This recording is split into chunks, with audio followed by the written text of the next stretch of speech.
I was feeling quite hungry. I think I'm going to give it a miss.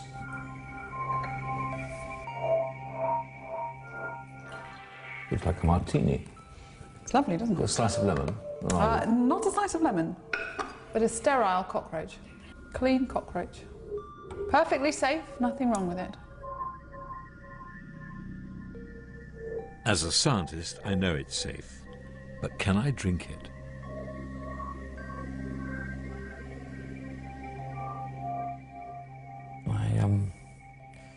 Do go on, drink it, go on, drink some. Perhaps I won't.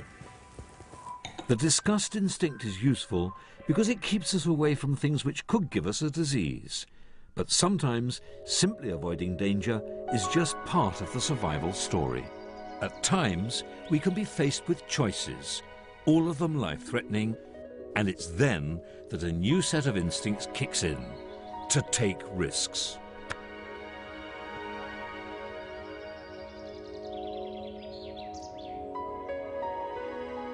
Andy Markham is alive today because he took a huge risk when all the odds were stacked against him.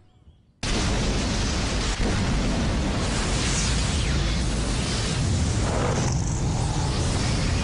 major disaster in the North Sea. 171 men are missing, feared dead.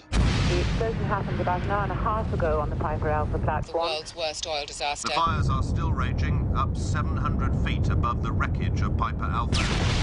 They say that there are men in the water and others still on board. Andy was on the Piper Alpha platform in 1988 when a massive explosion ripped it apart. This will be the first time that he's stepped foot on an oil rig since that terrible night when he came face to face with death. I feel a bit apprehensive. There's a bit sense of sadness. It brings back memories, but I'm afraid that none of them are pleasant memories, you know.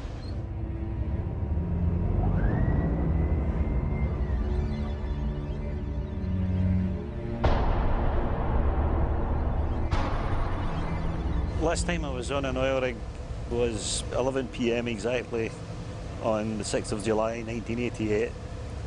I had to jump from 150 feet into the sea. I was pretty badly injured and a lot of my friends were killed.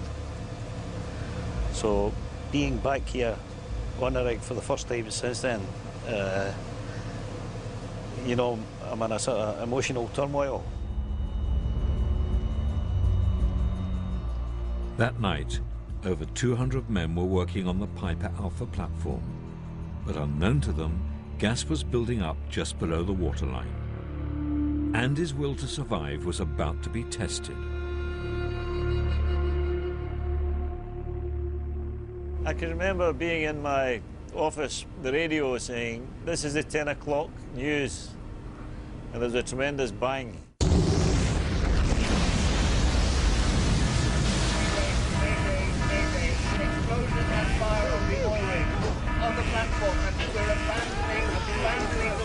It was pretty hopeless, and it didn't look like we were going to make the lifeboats.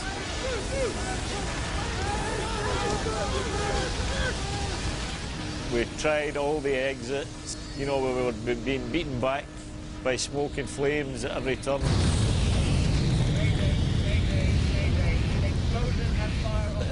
It was like Dante's Inferno. It was horrific. There was flames and explosions and glass and oxygen cylinders exploding. That's why you thought you were going to die at any given moment. You know, I didn't die once, I died 20 times.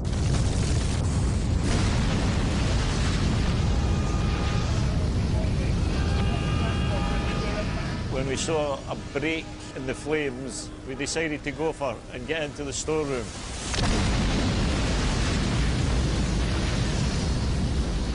There was a few horrendous explosions going off and the tools started to get flung about.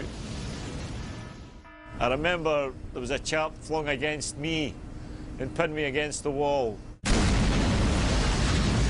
His body weight pinned me and I had to lift him right out of his boots to get out of the storeroom, and I think the chap was obviously dead.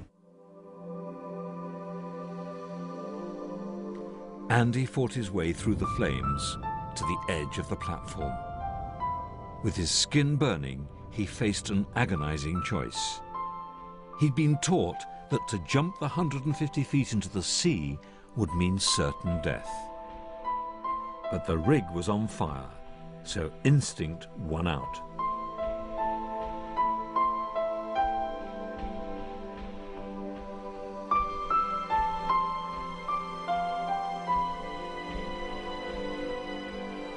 I can remember when I got to the edge of the rig and looked down and saw the distance, and obviously had heard the stories that it can't be done if you jump from more than 40 feet, that you're hitting concrete. But I was on fire, it was jump or fry, so I jumped.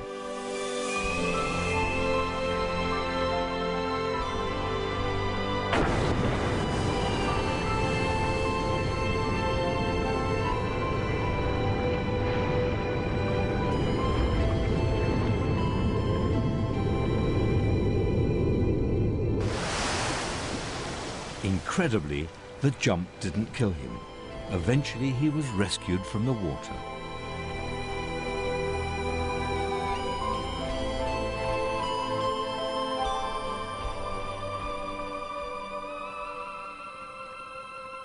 The impossible choice Andy made between risky options was a choice made on instinct and taken in a split second. Did you hesitate before you jumped? Did you, or did you? Couldn't.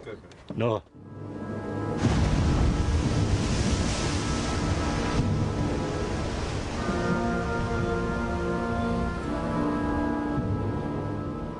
Andy gambled with his life and won.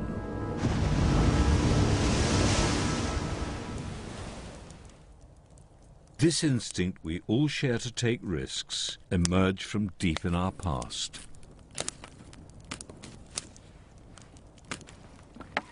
For countless centuries, in this remote part of the southern African savannah, fires have been lit by the Kalahari hunter-gatherers for warmth and food, only to be abandoned as they move on.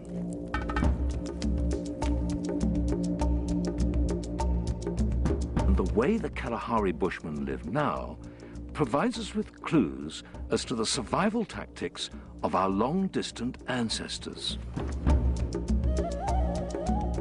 With food so scarce, the Kalahari Bushmen are forced into a continuous search for more to eat. If they stay in one place for too long, they'll simply starve. But traveling from place to place brings its own perils, whether from predators or from other dangers. So surviving becomes a choice between risky options.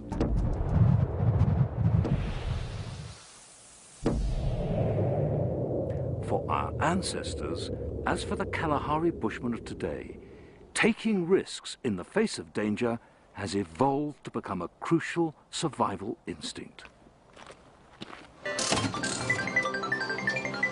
Which is why you have places like this.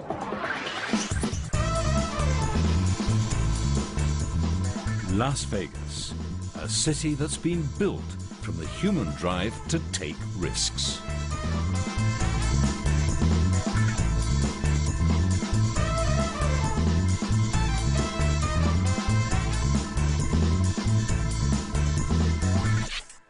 Risk is intricately entwined with reward, and seeking the best reward possible is part of our evolutionary heritage. And the more we're backed against a wall, the bigger the risk we'll take. Whether it's for food, money, or anything else. The less you have, the bigger the difference to your life a win will make. Here in America, the poorer households with less than $10,000 a year spend nearly 3 times as much on lottery tickets as richer families with $50,000 a year. Across the globe, even the remotest tribes have been found to gamble. We're all descended from the humans who took risks and won and went on to populate the world.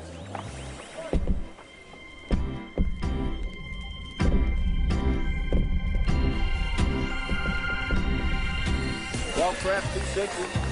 Hey.